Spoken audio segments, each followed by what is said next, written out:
வணக்கம். நம்ம சேனலை இப்போதான் நீங்கள் ஃபர்ஸ்ட் டைமாக பார்க்குறீங்க அப்படின்னா சேனலை சப்ஸ்கிரைப் பண்ணிக்கோங்க, பெல் பட்டனை ப்ரெஸ் பண்ணி வச்சுக்கோங்க. நம்ம இன்னைக்கு சில ப்ரொபோசிஷன் வார்த்தைகள்லாம் நம்ம இன்னைக்கு இந்த வீடியோவில் பார்க்கலாம். இன் விஎஸ் இன்டு. இன்னுனாலும் உள்ளே, இன்டுனாலும் உள்ளே தான். எந்த சுச்சுவேஷனில் இன் பயன்படுத்துறது, எந்த சுச்சுவேஷன்ல இன்டு பயன்படுத்துறதுங்கிறத நம்ம பார்க்க போறோம். இப்ப இன் இன்டு ரெண்டுமே என்னங்க அர்த்தம்? உள்ளே அப்படின்னு தான் அர்த்தம். ஓகேவா? இப்ப இன்னும் எப்ப பயன்படுத்தலாம்னா ஆல்ரெடி சம்திங் இஸ் தேர், ஏற்கனவே ஏதோ ஒரு விஷயம் இல்லை ஏதோ ஒரு பொருள் இல்லை யாரோ சம்திங் ஏற்கனவே அங்க உள்ள இருக்காங்க இருக்கு அப்படின்னா நம்ம இன் யூஸ் பண்ணணும். ஓகேவா? சென்டென்ஸ்ல பார்க்கும்போது உங்களுக்கு புரிய வரும். இன்டுங்கிறது மூமெண்ட் இருக்கும். நம்ம சொல்லும் போதுதான் மூமெண்ட் ஃப்ரம் இன்சைடு டு அவுட் சைடோ இல்லை movement from outside to inside ஏதோ ஒரு மூமெண்ட் உள்ள இருந்து வெளியவோ இல்லை வெளியே இருந்து உள்ளவோ ஒரு மூமெண்ட் இருந்ததுன்னா இன்டு சொல்லணும். அங்க மூமெண்ட் இருக்காது, அவங்க ஆல்ரெடி சம்திங் இஸ் தேர் நம்ம சொல்ற இடத்துல அவங்க அங்க இருப்பாங்க, அப்ப இன் சொல்லணும். ஓகேவா? அப்ப இன்னுக்கும் இன்டுக்கும் இதுதான் டிஃபரன்ஸ். நம்ம சென்டென்ஸ் பார்க்கும்போது உங்களுக்கு புரிய வரும். Okay, got it. இப்ப நான் உங்களுக்கு ஒரு சென்டென்ஸ் எழுதுறேன் பாருங்களேன். அவரு ரூம்ல இருக்காருன்னு சொல்றோம். அவரு ரூம்ல இருக்கிறாரு, அப்ப he is in the room. he is in the room அப்படின்னா என்ன அர்த்தம்? நம்ம சொல்ற இப்ப நம்ம ஃப்ரெண்டு நம்ம கேட்பாங்க எங்க அவரு அப்படின்னு கேட்கும்போது நம்ம சொல்ற நிமிஷம் அவர் எங்க தான் இருக்காரு, அந்த ரூம்குள்ள ஏற்கனவே இங்கதான் இருக்கிறாரு. ஓகேவா? உள்ளதான் இருக்கிறாரு. நம்ம சொல்லும் போது அவர் எங்க இருக்காரு, உள்ளதான் இருக்காரு, அதனால இன் சொல்றோம். ஓகேவா? he is in the room, அவரு ரூம்ல தான் இருக்கிறாரு. ஓகேவா? நெக்ஸ்ட் பார்க்கலாம். இப்ப இதையே he is sitting, he is sitting in the hall, அவர் ஹால்ல உட்கார்ந்துட்டு இருக்காரு. இப்ப நம்ம சொல்ற நிமிஷம் அவரு ஏற்கனவே அவர் அங்கதான் இருக்கிறாரு, அப்ப அதனாலதான் நம்ம இன் சொல்றோம். Okay, got it. இப்ப இன்டுக்கு உங்களுக்கு ஒரு சென்டென்ஸ் சொல்லும் போது புரியும். இன் அப்படின்னா ஆல்ரெடி சம்திங் இஸ் தேர், ஏற்கனவே ஒண்ணு அங்க உள்ள இருக்கும் பொழுது நம்ம இன் யூஸ் பண்ணுவோம். ஓகே, இப்ப இன்னொரு சென்டென்ஸ் பார்க்கலாம். இப்ப பாருங்க, திரும்பவும் நம்ம ரீகால் பண்ணிக்கலாம். இன் இன்டு ரெண்டுமே உள்ள அப்படின்னு தான் அர்த்தம். இன்னுன்னா அங்க மூமெண்ட் இருக்காது, இன்டுன்னா மூமெண்ட் இருக்கும், அவ்வளவுதான். ஓகேவா? இதை மட்டும் நீங்க கான்செப்டை புரிஞ்சுக்கிட்டீங்கன்னா உங்களுக்கு இன் போடணுமா இன்டு போடணுமான்னு தெரிய வரும். இப்ப இன்னுக்கு மட்டும் எழுதியிருக்கேன் பாருங்க. he works in a bank, அவர் ஒரு பேங்க்ல வேலை செய்யறாரு. அந்த பேங்க்குங்கிறது அங்க எதுவுமே மூமெண்ட் கிடையாது, அவங்க அது உள்ளதான் அவங்க வேலை செய்யறாங்க. ஓகேவா? he works in a bank. the keys are in the drawer, டிராயர்ல தான் அந்த கேஸ் இருக்கு. இங்க ஏதாவது மூமெண்ட் இருக்கா? No moment. They are in the playground, அவங்க எல்லாம் பிளே கிரவுண்ட்ல இருக்காங்க அப்படின்னு சொல்றோம். ஓகே, இதுல ஏதாவது மூமெண்ட் இருக்குங்களா பாருங்களேன்? இல்ல, ஏன்னா நம்ம சொல்லும் பொழுது எல்லாமே அவங்க அங்கதான் ஆல்ரெடி சம்திங் இஸ் தேர், அவங்க அங்கதான் அங்க இருக்காங்க. ஓகே, அப்ப இந்த மாதிரி சுச்சுவேஷன்ல தான் நம்ம இன் பயன்படுத்தணும். இன்டு எங்க பயன்படுத்தணுங்கிறத இப்ப சொல்றேன். இப்ப இங்க பாருங்க, இந்த கேட் ஜம்ப்டு, கேட் குதிச்சுதுன்னு சொல்றோம். இங்க மூமெண்ட் இருக்குதானே ஒரு இடத்துல இருந்து. இப்ப பாருங்களேன், இதுதான் கேட், எப்படி வருதுன்னு தெரியலையே, சாரி. இது கேட்டு. கேட்டு ஒரு இடத்துல இருந்து இன்னொரு இடத்துக்கு என்ன செய்யுதுங்க, ஜம்ப் பண்ணுது. அப்போ ஒரு இடத்துல இருந்து இன்னொரு இடத்துக்கு போகிறது மூமெண்ட் தானே. இப்போ மூமெண்ட்டை சொல்லும் போது நம்ம இன்டு தான் சொல்லணும். த gate jumped into the room, அந்த பூனை ரூமுக்குள்ள குதிச்சுது அப்படின்னு சொல்றோம். அப்ப இந்த இடத்துல நம்ம இன்டு தான் யூஸ் பண்ணணும், இங்க மூமெண்ட் இருக்கு. ஓகேவா? இதையே கேட்ட வச்சு the cat is in the ரூமோ இல்ல இந்த கிச்சனோ, ரூம் வச்சுக்கலாம். the cat is in the room. ஓகேவா? அப்ப அதுல இருக்கிற சுச்சுவேஷனை பொறுத்து தான் நம்ம இன்டு சொல்லணுமா இல்ல இன் சொல்லணுமாங்கிறத நம்ம முடிவு பண்ணணும். the cat jumped into the roomனா ரூம்குள்ள குதிச்சுது. இது மூமெண்ட் இருக்குங்கிறதுனால நம்ம இன்டு சொல்றோம். the cat is in the room, இங்க ஏதாவது மூமெண்ட் இருக்கா? இல்ல. அந்த கேட் வந்து எங்க இருக்குன்னு சொல்றோம்? ரூமுக்குள்ள இருக்குன்னு சொல்றோம். ஓகே, அதான் இன்னு. இப்ப இன்டுக்கும் இன்னுக்கும் வித்தியாசம் புரிஞ்சிருக்கும்னு நினைக்கிறேன். ரெண்டுமே உள்ளே அப்படிங்கிற அர்த்தம் தான். அப்ப இன்னுன்னா ஏற்கனவே அங்க இருந்தது அப்படின்னா அது இன்னு. இன்டு அப்படின்னா மூமெண்ட் இருந்தா into. Okay, got it. Shall we go to the next proposition? இப்ப நெக்ஸ்ட் பாருங்க, over VS above. Over above ரெண்டுமே மேல அப்படின்னு தான் சொல்லுவோம். ஓவர்னாலும் மேல, அபவ்னாலும் மேலன்னு தான் சொல்லுவோம். இப்போ ஓவருக்கு பார்த்தீங்கன்னா மூவிங். இப்போ எப்படி நம்ம இன்டுக்கு மூவிங் இருக்கும், இன்னுக்கு மூவிங் இருக்காதுன்னு சொன்னோம் இல்லைங்களா?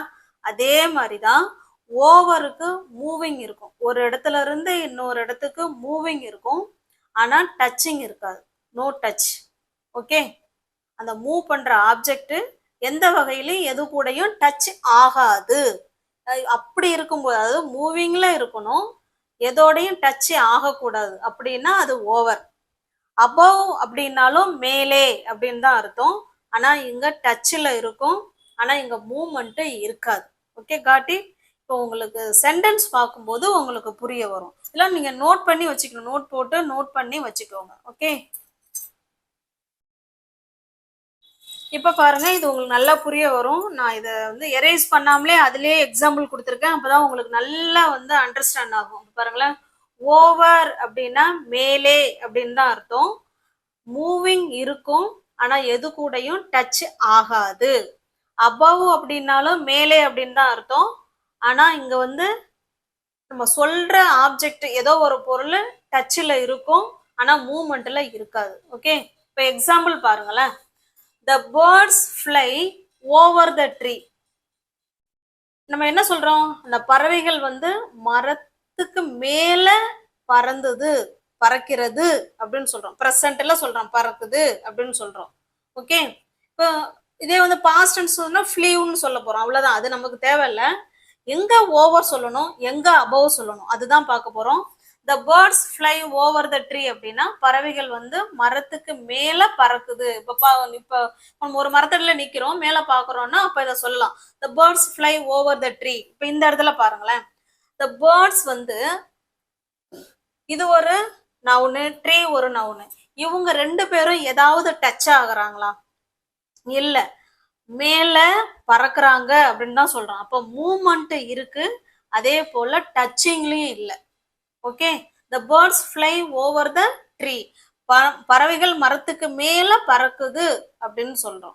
ஓகே, இதுல எதுவுமே மூவிங் இருக்கு, ஆனா டச்சிங் கிடையாது. அப்படி இருக்கும்போது ஓவர் சொல்லணும்.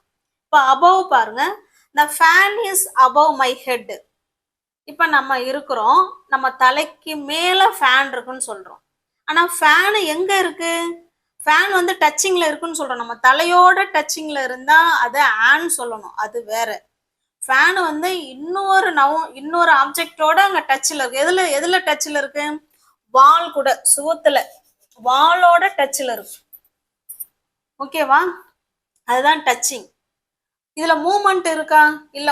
ஃபேன் சுத்துது, அது வேற. நம்ம அதை சொல்ல வரல. அந்த ஃபேன் ஏதாவது மூவ்மெண்ட்ல இருக்குதா? இல்ல. the fan is above my head. Fan வந்து என் தலைக்கு மேல இருக்கு அப்படின்னு தான் சொல்றோம். Okay, got it. உங்களுக்கு புரியுதா? இந்த இடத்துல பேர்ட்ஸும் ட்ரீயும் எந்த வகையிலும் டச் ஆகல. ஓகேவா? அதனால நம்ம ஓவர் சொல்றோம். இங்க பாருங்க, ஃபேன் வந்து மேல இருக்கு அப்படின்னு சொல்றோம். மேல இருந்தாலும் சுவத்துல டச் ஆகிருக்கு, அதனால நம்ம அபவ் சொல்றோம். Okay, got it. இப்போ உங்களுக்கு புரிஞ்சிருக்கும்னு நினைக்கிறேன். இதே போல நீங்க வேற வேற சென்டென்ஸ் நீங்க யோசனை பண்ணி கமெண்ட் பாக்ஸ்ல கமெண்ட் பண்ணுங்க. ஒவ்வொரு ப்ரிப்போசிஷனுக்கும் நீங்க கமெண்ட் பாக்ஸ்ல கமெண்ட் பண்ணுங்க. ஓகே. இப்ப நெக்ஸ்ட் பாருங்க, ஓவர், அபவ், ஆன் எல்லாமே மேல அப்படின்னு தான் அர்த்தம். ஓகேவா? இப்ப பாருங்களேன், the picture is above the sofa, the picture is on the wall, a plane flew over the city. ரெண்டுக்கு மூணுக்குமே மேல அப்படின்னு தான் அர்த்தம். ஓகேவா? இப்ப ஓவர், அபவ் இப்பதான் கொஞ்ச நேரத்துக்கு முன்னாடி நம்ம பார்த்தோம். the picture is above the sofa அப்படின்னா என்ன அர்த்தம்னா, சோபாவுக்கும் மேல செவுத்துல அந்த பிக்சர் வந்து டச்சிங்ல இருக்கு. ஓகே, ஏதோ ஒண்ணு மேல, அப்படி அபவ்னா மேலன்னு தான் அர்த்தம். ஆனா நம்ம சொல்லக்கூடிய பொருள் வந்து அங்க ஏதோ ஒன்னோட டச்ல இருக்கு. நம்ம வந்து எதை சொல்ல போறோம்? பிக்சரை தான் சொல்றோம். பிக்சர் வந்து எது கூட டச்சிங்ல இருக்கு? வால்ல தானே இருக்கும். இப்போ சோஃபா இந்த இடத்துல இருக்குன்னா அதுக்கு மேலதான் அந்த பிக்சர் இருக்குன்னு சொல்றோம். அதுக்கு மேல அப்படின்னா சோஃபா மேல அப்படி இல்லை, சோஃபா மேலன்னு கிடையாது. சோஃபா மேலன்னா ஆன் த சோஃபான்னு வந்துடும். சோஃபாவும் அந்த பொருளும் டச்சில் இருந்தா அது ஆன். ஆனா இந்த இடத்துல சோஃபா, இப்ப இதுதான் சோஃபா அப்படின்னா பாருங்களேன், இதுதான் சோஃபா அப்படின்னா சோஃபாவுக்கு மேல அந்த வால்ல படம் தொங்குது இருக்கு அப்படின்னு சொல்றோம். இப்ப இந்த சோஃபாவும் இந்த பிக்சரும் டச்சிங்ல இருக்கா? நோ. ஓகே, புரியுதுங்களா? இப்ப இவங்க ரெண்டு பேரும் டச்சிங்ல கிடையாது. ஆனா இவங்க எங்க டச்சிங்ல இருக்காங்க? வால்ல டச்சிங்ல இருக்காங்க. அது வேற.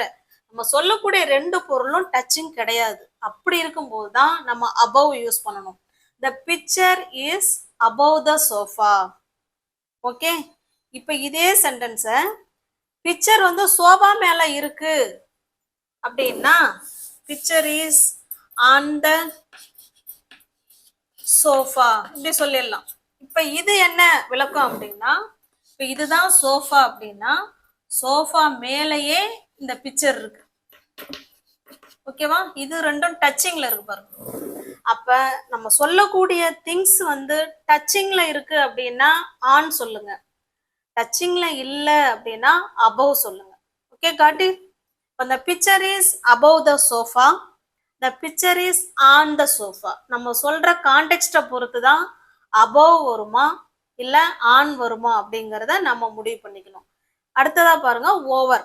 ஓவர்னா நமக்கு நல்லாவே தெரியும், இது எதுவுமே டச்சிங்ல இருக்காது. ஒரு இடத்துல இருந்து இன்னொரு இடத்துக்கு மூவ்மெண்ட் இருக்கும், அவ்வளவுதான். a plane flew over the city. அந்த சிட்டிக்கு மேல ஏரோப்ளேன் வந்து பறந்தது அப்படின்னு சொல்றோம். Okay, got it? இப்போ உங்களுக்கு புரிய வருதுங்களா?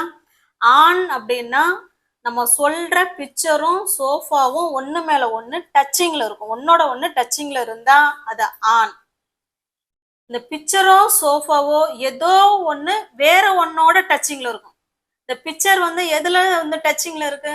வால் கூட டச்சிங்ல இருக்கு. அப்ப அந்த இடத்துல அபவ் சொல்றோம். சோஃபாவுக்கு மேல அந்த பிக்சர் இருக்கு அப்படின்னா என்ன அர்த்தம்? வால்ல சுவர் இருக்கு, வால்ல இருக்கு அப்படின்னு அர்த்தம்.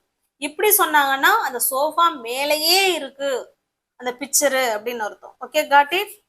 உங்களுக்கு புரிஞ்சிருக்கும்னு நினைக்கிறேன். நெக்ஸ்ட், இப்ப நெக்ஸ்ட் செட் ஆஃப் பாருங்க, ஆன் விஎஸ் அப்பான்.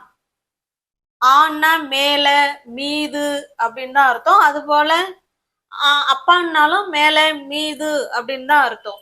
இது ரெண்டுக்கும் எந்த சுச்சுவேஷன்ல பயன்படுத்தலாம், எப்படி பயன்படுத்தலாம்னு பாருங்க. the book is on the table. இப்பதான் கொஞ்ச நேரத்துக்கு முன்னாடி பார்த்தோம். ஆன்னா நம்ம சொல்ற ரெண்டு பொருள், எந்த ரெண்டு பொருளை சொல்றோம்? புக்கை சொல்றோம், டேபிள் சொல்றோம். இது ரெண்டுமே டச்சிங்ல இருந்தா நம்ம ஆன் தான் சொல்லணும். அதனாலதான் இந்த இடத்துல நம்ம ஆன் சொல்லியிருக்கோம். the book is on the table. இது டேபிள் மாதிரி கற்பனை பண்ணிக்கோங்க, போர்டு மாதிரி இருக்கா? இந்த டேபிள் மேல இந்த புக் இருக்குன்னு சொல்றோம். அப்ப டேபிளும் புக்கும் டச்சிங்ல இருக்கு, அதனால நம்ம ஆன் சொல்றோம். Okay, got it? அடுத்த சென்டென்ஸ் பாருங்க, the success depends upon your effort. இந்த இடத்துல அப்பான்னு கொடுத்துருக்கோம். இது நம்ம வான்ங்கிறத நம்ம கண்ணால பார்க்க முடியும், டச்சிங்ல இருக்கிறத நம்மளால கண்ணால பார்க்க முடியும். அப்பானுங்கிறது நம்மளால பார்க்க முடியாது, ஒன்லி ஃபீல் பண்ணலாம், கற்பனையில சொல்லலாம். உன்னுடைய உன்னுடைய வெற்றி வந்து உன்னுடைய எஃபோர்ட்டை பொறுத்து தான் இருக்கு. எஃபோர்ட் மீது தான் உன்னுடைய வெற்றி இருக்கு. அதை பொறுத்து தான் இருக்கு அப்படின்னு சொல்றோம். இதை நம்ம கண்ணால பார்க்க முடியுமா? நோ, பார்க்க முடியாது. ஒன்லி நம்ம ஃபீல் பண்ணலாம், கற்பனை பண்ணலாம். அப்பதான் நம்ம அப்பான்னு சொல்றோம். Okay, the success depends upon your effort. Okay, got it. இப்போ ஆன்னா ரெண்டு பொருளும் டச்சிங்ல இருக்கும். அதோட நம்ம கண்ணால பார்க்க முடியும். இது வந்து நம்ம கண்ணால பார்க்க முடியாது. ஒன்லி ஃபீல் மட்டும் பண்ணலாம், இமேஜின் பண்ணி பார்க்கலாம். ஓகே, அப்பான்ங்கிறது. இப்போ உங்களுக்கான எக்ஸசைஸ் எந்த அளவுக்கு புரிஞ்சிருக்கீங்க அப்படிங்கிறத நம்ம பார்க்கலாம். பாருங்க, இப்போ நம்ம படிச்சதை வச்சு நம்ம எக்ஸசைஸ் கொடுத்துருக்குறோம். நீங்க வீடியோவை பாஸ் பண்ணிட்டு ஆன்சர் வந்து டைப் பண்ணிடுங்க. உங்களுடைய ஆன்சரும் இந்த ஆன்சரும் கரெக்டா இருக்கான்னு செக் பண்ணிக்கோங்க. The dog jumped dash the river. Answer என்ன? டாக் வந்து குதிச்சுது. எதுக்குள்ள குதிச்சுது? ரிவருக்குள்ள. ரிவரோ பாண்டோ இல்ல லேக்கோ என்ன வேணாலும் வச்சுக்கோங்க. உள்ள குதிச்சுது அப்படின்னு சொல்ல வரும். இப்ப உள்ளங்கிறதுக்கு இன்னும் சொல்றோம், இன்டூவும் சொல்றோம். இப்ப இந்த இடத்துல இன் வருமா, இன்டூ வருமா? Very good. கரெக்டான ஆன்சர் இன்டூ. ஏன்னா மூமெண்ட் இருக்கு இந்த இடத்துல. அந்த டாக் வந்து ஒரு இடத்துல இருந்து இன்னொரு இடத்துக்கு போய் குதிச்சிருக்கு அப்படின்னு சொல்றோம். மூமெண்ட் இருந்தா இன்டூ சொல்லணும். ஓகே, காட்டி. இது கரெக்ட். நெக்ஸ்ட் பாருங்க. The birds fly dash the clouds. என்ன சொல்றோம்? அந்த மேகங்களை தாண்டி பறவை பறக்குது அப்படின்னு சொல்றோம். அப்ப மேல, above, over ரெண்டுமே மேல அப்படின்னு தான் அர்த்தம். இப்ப இந்த இடத்துல above வருமா, ஓவர் வருமா? above அப்படின்னா நம்ம சொல்லக்கூடிய ரெண்டு பொருள் எது? பேர்ட்ஸும் கிளவுட்ஸும். இது ரெண்டுல ஏதோ ஒண்ணு வேற ஒன்னோட டச்சிங்ல இருந்தா அது அபவ். ரெண்டுமே டச்சிங்ல கிடையாது அப்படின்னா ஓவர். இப்போ பேர்ட்ஸும் கிளவுட்ஸும் ஏதாவது டச்சிங்ல இருக்கா? நோ. அப்போ ஓவர் த கிளவுட்ஸ். இதுதான் கரெக்டான ஆன்சர். Okay, next. அடுத்து நெக்ஸ்ட் பாருங்க. They are dash the hall. She is going dash the room. இதுக்கு இன் வருமா, இன்டூ வருமா? இன் வருமா, இன்டூ வருமா? பாருங்க. They are dash the hall. அவங்க எல்லாம் ஹால்ல இருக்காங்க அப்படின்னு சொல்றோம். இப்ப இன்னா இன்டூவா? நல்லா யோசனை பண்ணுங்க. இன் அப்படின்னா ஏற்கனவே அங்க இருக்காங்க, அங்க எந்த ஒரு மூவ்மெண்ட்டும் கிடையாது. அப்ப அவங்க அங்க இருக்காங்கன்னு சொல்றோம். அப்ப இன்னு தான் correct answer. They are in the hall. அவங்க எல்லாம் ஹால்ல இருக்காங்கன்னு சொல்றோம். இங்க பாருங்க. She is going. அவ போய் அவ போயிட்டு இருக்கா. அப்ப மூமெண்ட் இருக்கு இல்லைங்களா? அப்ப இருந்ததுன்னா into. She is going into the room. அவங்க ரூமுக்கு போய்கிட்டு இருக்காங்க அப்படின்னு சொல்றோம். இது மூமெண்ட் இல்ல அப்படின்னா இன் சொல்லுங்க, மூமெண்ட் இருந்தா இன்டூ சொல்லுங்க. Okay, got it. Shall we go to the next exercise? அடுத்து பாருங்க. ஆன் அப்பான் ரெண்டுமே மேல மீது அப்படின்னு தான் அர்த்தம். எந்த இடத்துல ஆன், எந்த இடத்துல அப்பான் வரும்னு பார்க்கலாம். இப்பதான் நம்ம இதெல்லாம் பார்த்துட்டு தான் எக்ஸசைஸ் பார்த்துட்டு இருக்கோம்.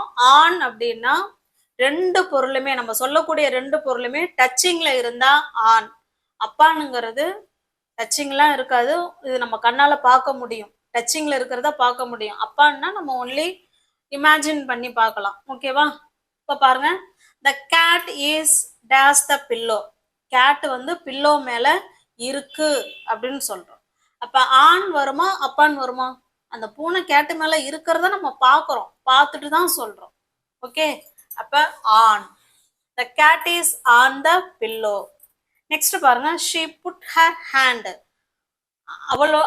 அவளோட ஹேண்ட மை ஷோல்டர், என் ஷோல்டர் மேல வச்சிருக்கிறா அப்படின்னு சொல்றோம். இப்ப இங்கேயும் டச்சிங்ல இருக்கு இல்லைங்களா?